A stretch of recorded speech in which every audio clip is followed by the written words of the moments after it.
साईं, आपने आग में हाथ डालकर उदी निकाली, आपका हाथ नहीं जला? राम जी की कृपा।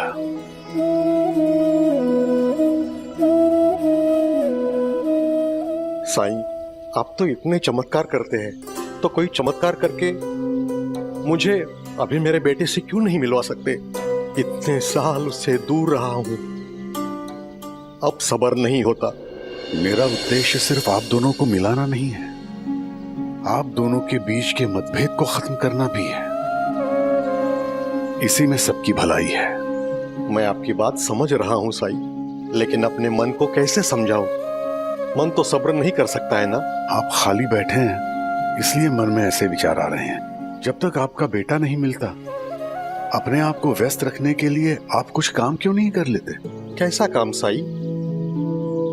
पहले आप क्या करते थे? मेरी मिठाई की दुकान थी। क्या मिठाई आप खुद बनाते थे? पहले मैं खुद बनाता था, लेकिन जब मुनाफा होने लगा तो आदमी रख लिए। तो दोबारा मिठाई बनाना शुरू क्यों नहीं करते? रबड़ी बनाइए। रबड़ी? पता है साईं, मेरे हाथ की बनाई रबड़ी बहुत मशहूर थी। जब मैं खुद रबड़ी बनाता था तो दुकान में भीड़ लग जाती थी लोगों की। लेकिन रबड़ी बनाने के लिए सामान कहां से लाएं? कुछ तो मेरे झोले में मिल ही जाएगा।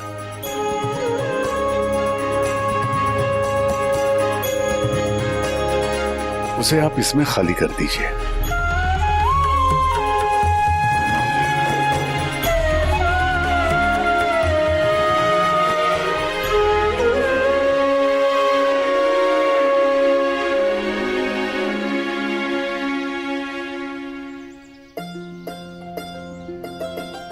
देख तो लीजिए।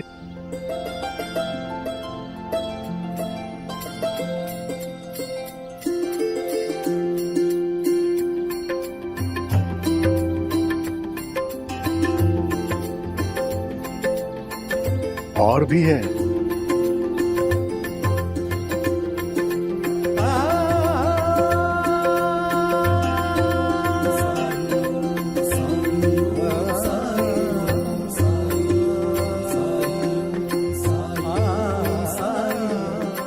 और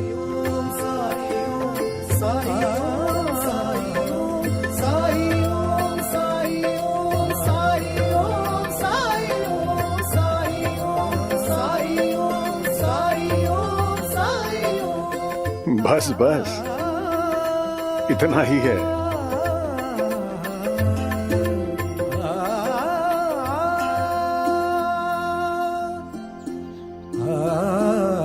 साईं, गुड़ तो मिल गया, अब दूध का क्या?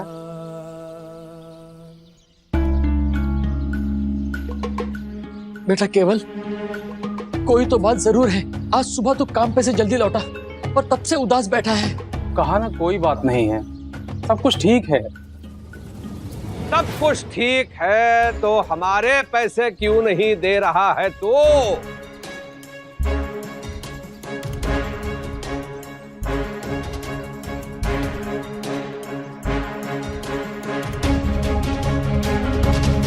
कैसे पैसे सरकार? हरिओम हरिओम। अद्भुत, हाँ अद्भुत। हमसे उधार लिए और भूल भी गया तू? हाँ, मनुष्य का स्वभाव है, पैसे लेकर विस्मृति की समस्या हो ही जाती है। लेकिन याद रख कुलकर्णी सरकार हूं मैं, अपनी पाई पाई याद रखता हूं मैं। लेकिन मैंने तो आपसे कभी पैसे लिए ही नहीं सरकार। झूठ क्यों बोलता है? तुम अपना माँ का इलाज के लिए एडवांस में तनख्वाह लिया था, है ना? और मिल हमारी है, पैसे हमारे, तो इस हिसाब से तुम हमारे ऋणी हो। चलो 200 रुपए दो। लेकिन मैंने तो सिर्फ 100 रुपए लिए थे सरकार। ब्याज कौन भरेगा?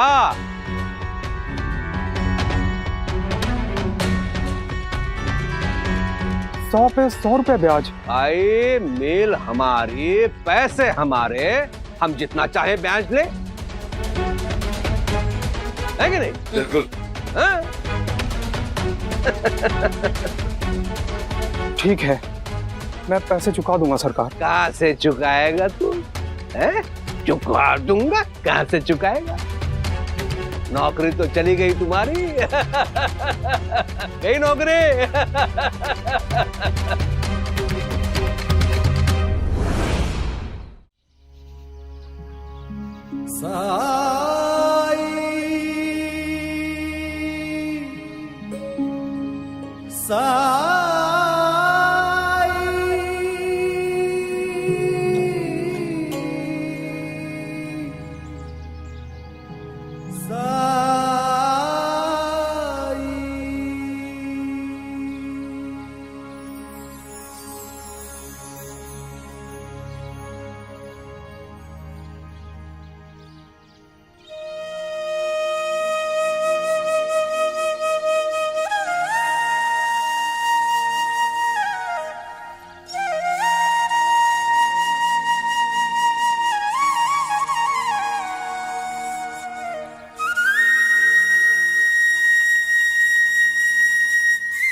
लीजिए, दूध देने के लिए गौमाता खुद चलकर आ गई।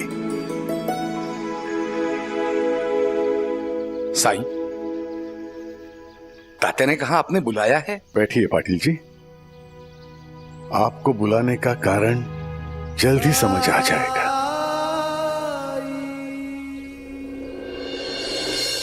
सरकार, हम थोड़ा उधर चल के बात करें। उधर चल के क्यों?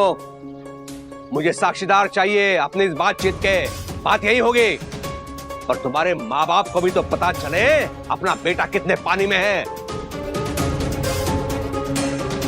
मैं आपके सारे पैसे चुका दूंगा, लेकिन चुका दो तो अच्छा है, वरना तुम सबको घर से बाहर फेंकवा दूंगा, समझा? कहां जाओगे अपने बूढ़े माँ बाप को लेकर? हरिओम। पहले ही मैंने तुम्हें समझाया था केवल चंद, सतेश्वर महाराज के पास चले जाओ। तुम्हारे जैसे वास्तुकार की उन्हें आवश्यकता भी है। कहा था कि नहीं? नहीं सरकार, साईं ने मुझे समझाया है कि मेरा उनके पास जाना सही नहीं होगा। ठीक है, ठीक है,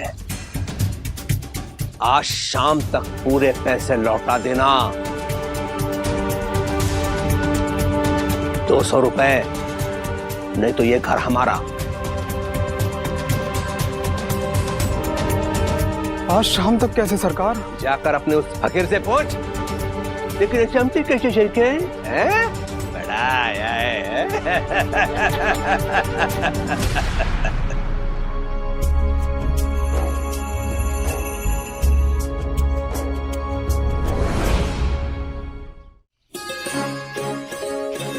साईं,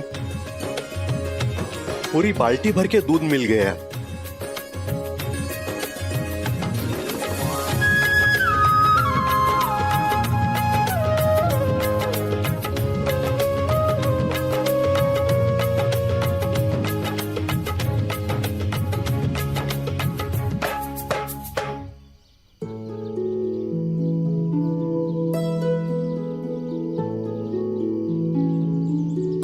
साईं, अब तक आपने बताया नहीं कि काम क्या है। थोड़ा सब्र कीजिए पाटिल जी। नहीं नहीं साईं, मुझे रुकने में कोई एतराज नहीं है। बस मैंने गोपीनाथ को कहा था कि मैं उसके साथ राहता चलूंगा, तो वो इंतजार कर रहा होगा, इसलिए बस थोड़ी देर और।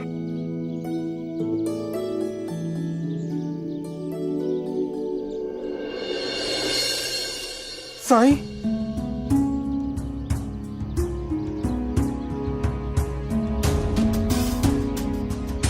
साईं मेरी क्या गलती है? क्या पाप किए हैं मैंने कि इतना परेशान हो रहा हूँ? सारे दुख मुझ पर ही क्यों टूट रहे हैं साईं?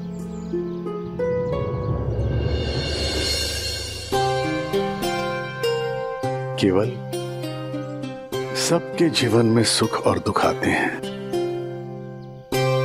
जब दुख आते हैं तो हम सोचते हैं कि सारे के सारे दुख हमें ही मिल रहे हैं, कारण समझ नहीं आता। लेकिन जब इंसान खुश होता है तो ये नहीं सोचता कि मुझे इतनी खुशियां क्यों मिल रही हैं। सोचता है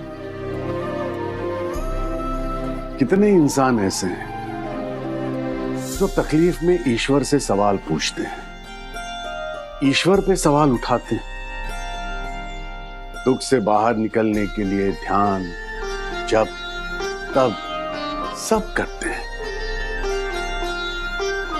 लेकिन सुख में ईश्वर के प्रति आभार भी व्यक्त नहीं करते, क्योंकि वो अपने ही सुख में खोए होते हैं। तभी तो कबीरदास जी कहते हैं, दुख में सुमिरन सब करे, सुख में करे न कोई। जो सुख में सुमिरन करे तो दुख काहे को हो।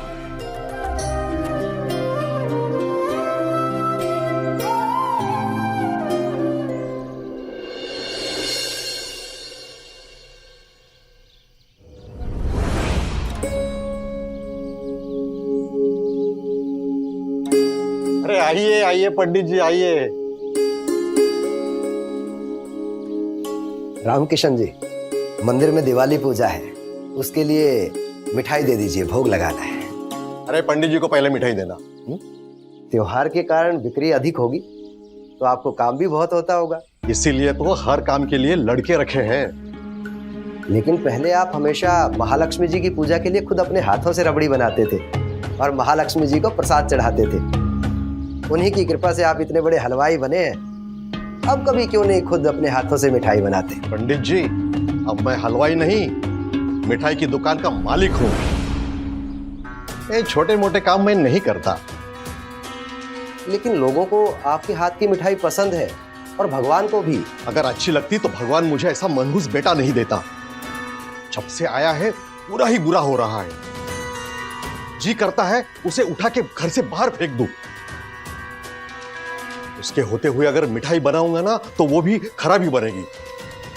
देखिए पंडित जी, आपको भोग के लिए मिठाई चाहिए कि नहीं, आपसे और बातें नहीं कर सकता। आपके पीछे और भी ग्राहक खड़े हैं। भगवान आपको सद्बुद्धि दे।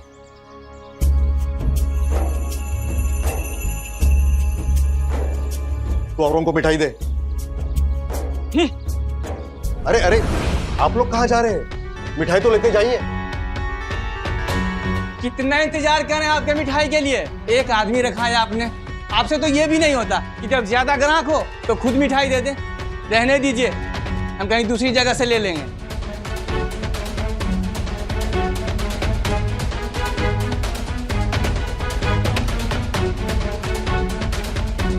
इससे बेटे का जिक्र किया, ग्राहक चले गए। पनौती कहीं का। कितना अंधा था मैं।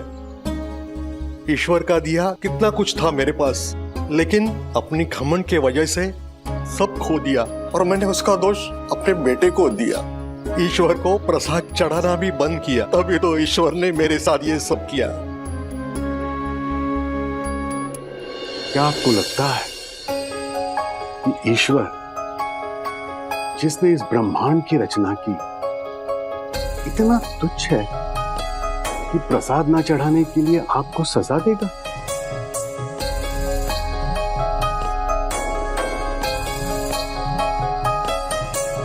हमारे साथ जो भी होता है हमारे कर्मों का फल है। इसके लिए कोई और नहीं, हम खुद जिम्मेदार होते हैं। आपकी तकलीफ आपके व्यवहार के कारण शुरू हुई रामकृष्ण जी। पत्नी के देहांत के बाद ना तो आपने काम में मन लगाया, ना ही बेटे को पालने में।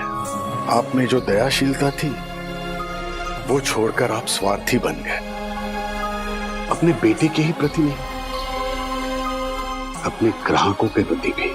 इसीलिए ये सब हुआ। आपके गुस्से के कारण आपका बेटा सहमा सहमा रहने लगा और गलतियां करने लगा। आपके रवैये के कारण ही आपका धंधा चौपट हो गया। रामकृष्ण जी, आप तभी संभल जाते तो ये मुश्किलें बहुत जल्द कम हो जाती। हाँ साईं, अब समझ में आ रहा है, एक एक गलती साफ नजर आ रही है। आज से मेरे दिल में सिर्फ प्रेम और दया की भावना रहेगी। मैं काम करूंगा, मैं मिठाई बनाऊंगा, लेकिन व्यापार के लिए नहीं, ईश्वर को चढ़ाने के लिए और गरीबों में बांटने के लिए। मैं सबका भला देखूंगा तो ईश्वर भी मेरा भला देखेंगे।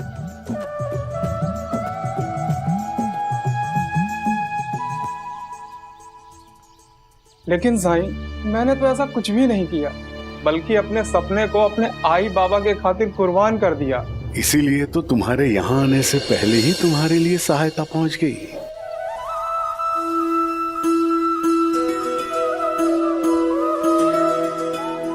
पाटिल जी, गोपीनाथ को क्या काम है? साईं, गोपीनाथ के घर की हालत बहुत खस्ता हो गई है, तो वो एक बड़ा और नया घर बनाना चाहता है, इसलिए किसी वास्तुकार से मिलने जाना है। केवल भी तो वास्तुकार है, और बहुत अच्छा वास्तुकार। आप गोपीनाथ से कहिए कि इसे एक मौका दे। जी साईं, मैं गोपीनाथ को बोल दूंगा। बड़ी बड़ी इमारतें बनाने के लिए शुरुआत कहीं से तो करनी होगी।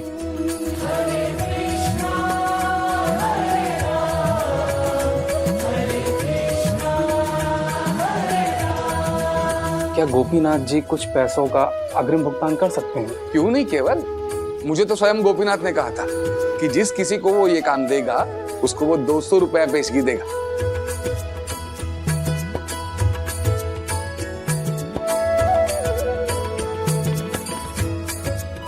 आपका बहुत बहुत शुक्रिया साईं। राम जी भला करें।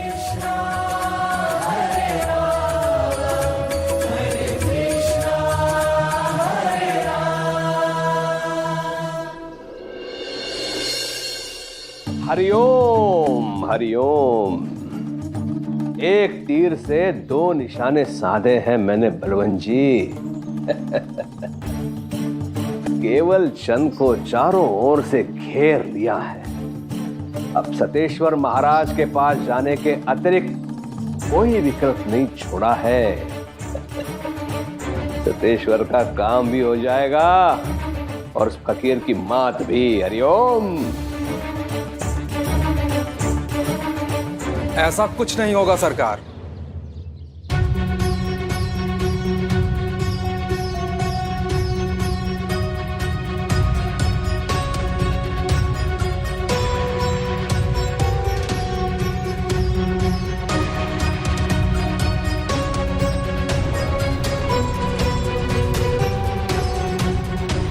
मुश्किलें बाद में आती हैं, लेकिन साईं उनका समाधान पहले ही निकाल देते हैं।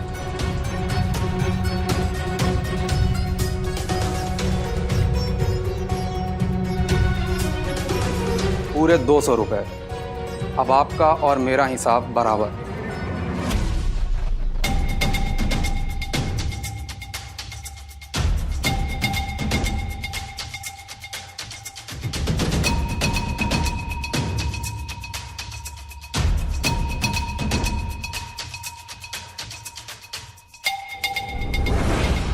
शाम को आकर कागज ले जाना। ठीक।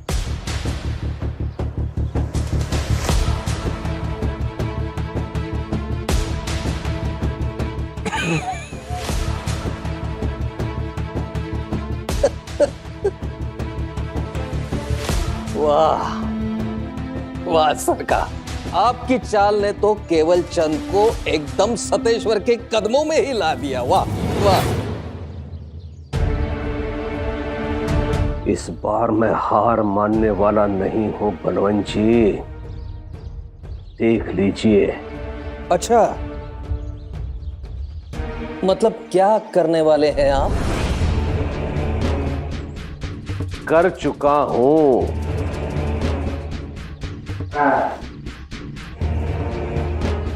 आप केवल सतेश्वर तक ये संदेश पहुंचा दीजिए कि आज शाम को ही केवल को ले जाने के लिए वो आ जाए।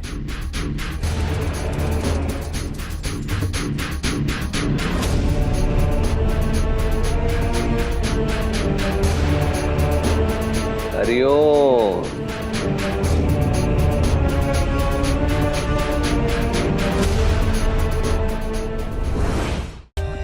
For more updates, subscribe to our channel, click the show links and enjoy watching the videos.